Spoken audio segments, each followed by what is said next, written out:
Alright guys, it is October 16th. It's actually the day before early muzzleloader season. It's still bow season. And for my gun tag in Iowa this year, I decided to go with early muzzleloader. It's a bold strategy, Cotton. Let's see if it pays off for them. Basically the trade-off was I only get a week to hunt, rather than if I wait until late muzzleloader, I got 3 weeks or something like that. Because I don't have school, I have winter break. And this is my senior year of college, so it was kind of a trade-off. But man, every season we see a big buck in early muzzleloader season while we're bow hunting that we probably would have killed if we were muzzleloader hunting. So decided to go with it rather than wait until after the shotgun seasons come through and the public land in Iowa is just screwed up. I mean, just because everybody pushes it gets really tough. We always have a couple of opportunities, but man, early muzz this year, early muzz falls later into October. We're getting, by the end of the week, it's going to be the 25th. That's starting to be actual pre-rut, I think, in my opinion, from what I've seen. At least really heavy scraping, especially if a cold front comes in. So I decided to go with it.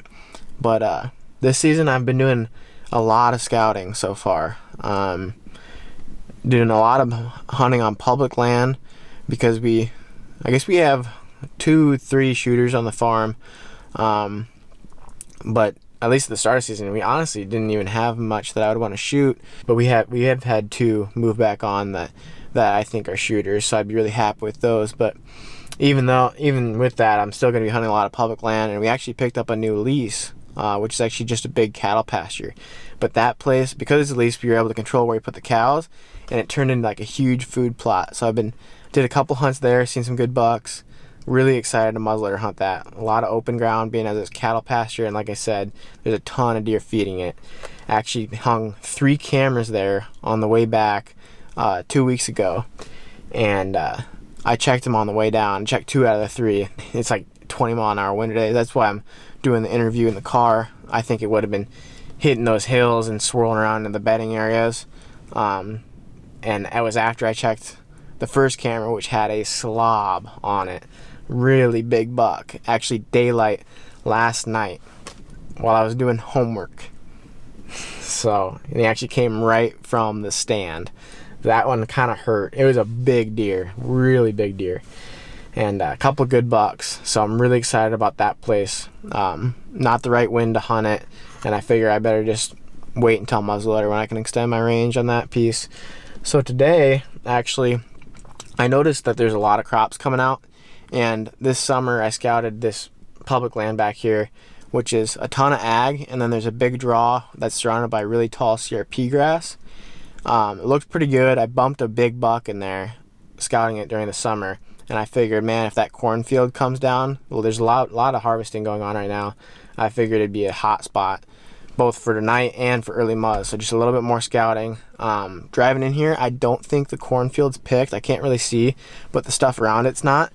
But there is a bean field on private that butts up against the public that is harvested. So I'm honestly thinking they might be keying on that. Need something to confine the deer movement because there's like a ton of CRP. So had to have something like that to be able to predict it a little bit. So I'm actually going to go in with stand on my back, trying to hang and hunt. More of a ground hunter, but we'll see how it goes. And anyway, just going to scout my way in, and man, if I see like hot scrape or something leading out to that bean field, that's where I'm going to set up. So I'm really excited for this week. Had a lot to do this past week, and now I can really focus on hunting, so pretty fired up.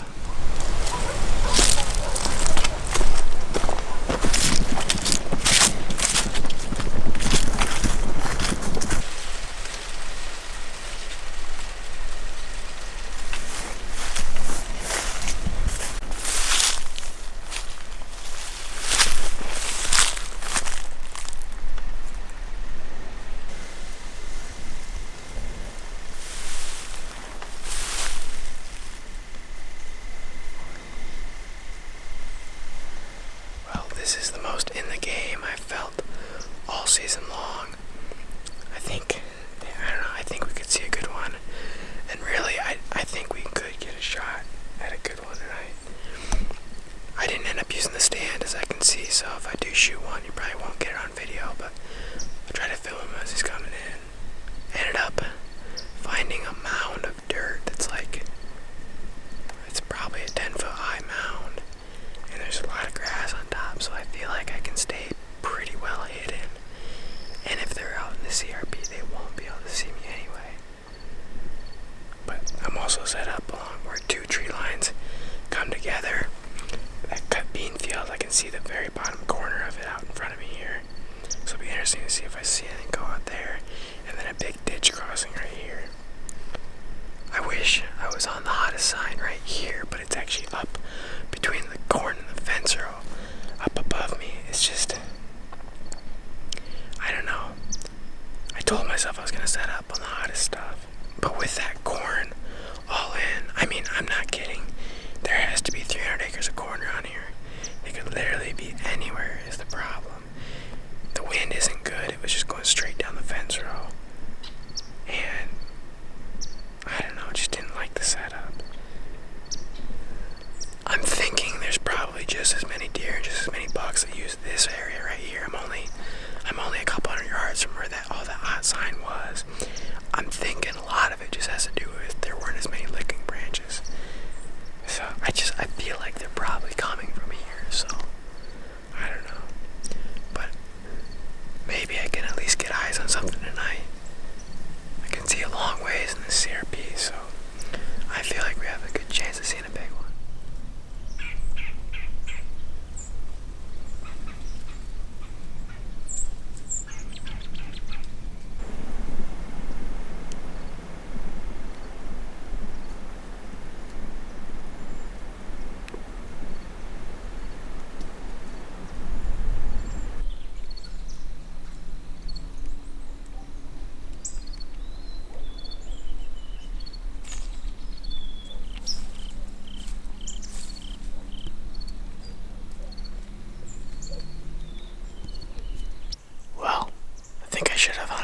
Sign. I just didn't like the setup. But the problem is there's so much corn that they could be literally anywhere. I saw some deer. I don't know if I got any footage of them. It's hard to film them in that CRP, but I saw a couple does. So they're in here. There's sign in here. There's a big buck. I'm gonna keep tabs on this place and probably hunt it as soon as the corn comes out. I like this spot.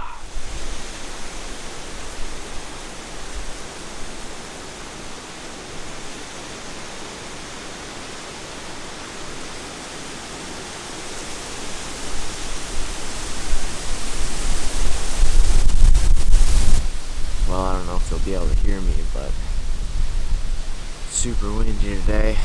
Came to a spot that Trevor actually killed a buck in a few years ago. We only hunted it one time last year, and we actually saw probably a shooter. Trevor couldn't get on him quick enough with a gun, and I had more time, so I was trying to let him shoot. But wanted to overlook this bottom, see if I saw anything crossing. Kind of a train wreck.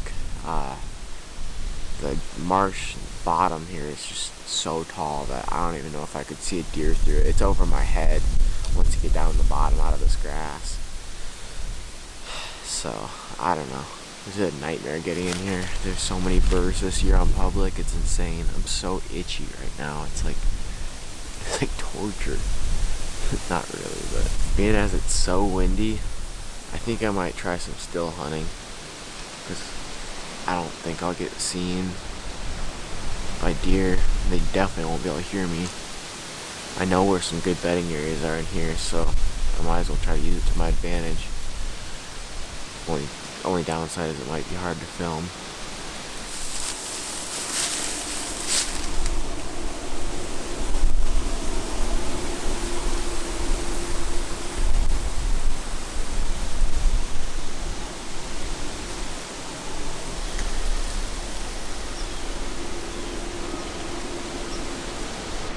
Well, the plan almost worked.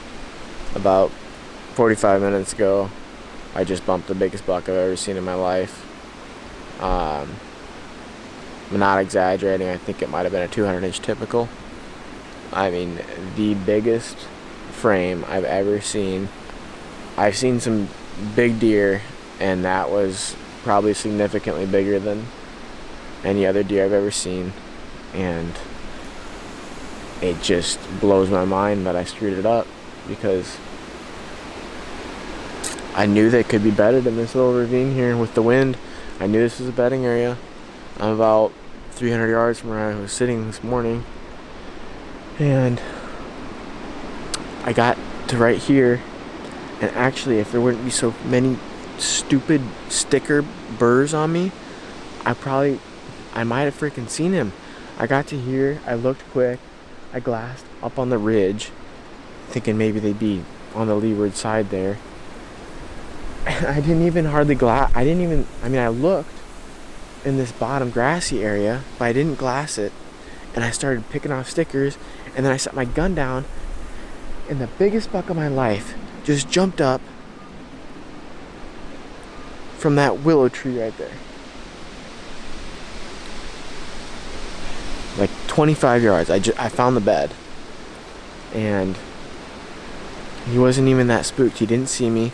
He didn't even hear me, I don't think. I think what happened is the wind is tumbling down here. Yeah, in fact, it's going completely the wrong direction. And when I stood here and stopped, I think he got a whiff of me and just bugged out. And he just stood up and he trotted up the hill. It was like he was in slow motion. I actually had my gun in my hand when he stopped. Crosshairs on him, there was just too much brush. And then he started running again and ran through some openings. I don't know, it's best that I didn't shoot, but that is a absolute heartbreaker. So I almost got a shot at him, and then I know this place decently well, so I actually thought maybe I could get ahead of him. So I went around the ridge, get to the back side of this big ridge. There's kind of a flat up there, and I figured maybe I could catch him crossing it, because I figured he was going to go, into the wind and kind of stay up there. There's a big field up on top. But I got there, and I actually saw some other deer do exactly what I thought he was going to do. I could have shot them. They were does. But I never did see him, and I think I probably just was too late. He could have covered that ground already. But I think he could still be in here. He could have still be bedded on the public back there. And, with the wind, I think maybe I can just, get closer and could still have a shot at him tonight. So I'll probably be back in here hunting him, just because that's the biggest deer I've ever seen. And yeah, that's going to be I will probably run this scenario through my head at least 1,000,000 times.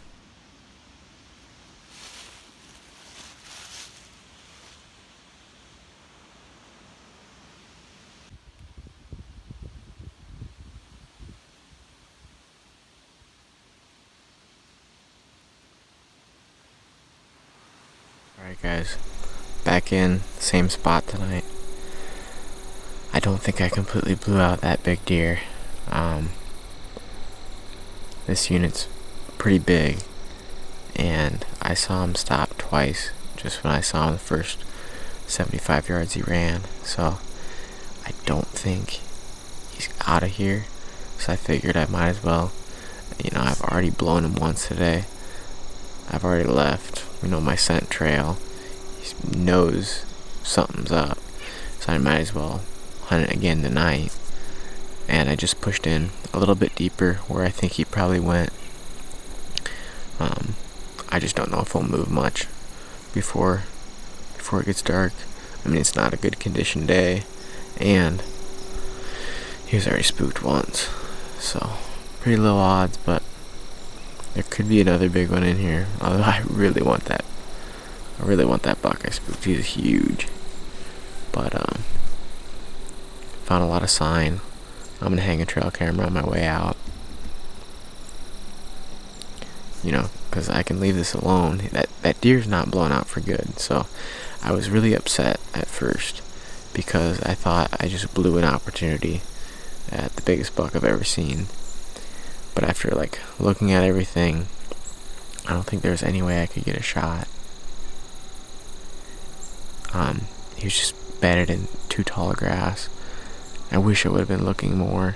Wish I would have had my gun in my hand. But at the end of the day, can't do anything about it. and if I wouldn't have spooked him, I don't think I'd come back in here. I might make it back in here for the rut, but the other thing was the spot that I blew him out of was not his most used bed. I think he was just bedded there to get out of the wind, and the wind was swirling right there, which was good for him. But his bed was not worn down at all, so I don't think I completely blew him out, but it's pretty exciting to be chasing a deer of that caliber on public land or anywhere. But we'll see what happens. I'm in a pretty decent spot. I basically pushed in further, probably around 800 yards from where I spooked him, and the next best little valley from the bed in. So, and I'm right on the transition to the marsh. Good creek crossing. I was just gonna go up this way till I found what I was looking for, and it looks pretty good. There's also another massive rub. It's in eyesight. He's definitely been laying down some sign. It's really cool actually to see what sign from of a deer that big looks like. I found 2 rubs that are as big as my thigh. One of them almost as big as my waist.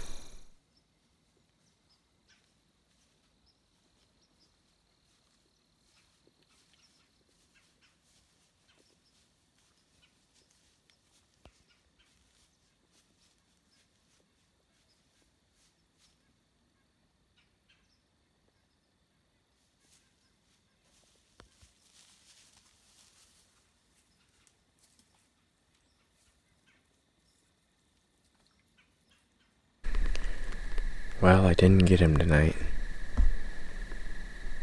I think I can hear some more deer. Actually had pretty good action. Just all does though. Actually had one come literally right under this tree and start drinking and walking. It was so cool. And then by that time my scent was sinking, so she smelled me and made a whole commotion. But I was literally just standing up on this log, and I probably just look like a trunk of a tree. If you just don't move and you get some, limbs going every which way. I've done this quite a bit. And deer she didn't even look at me, even after she spooked. I'm not even wearing camo. But that's gonna wrap it up for tonight. At some point, we'll probably be back in here, but I might stay out of it for a while, I'm not sure.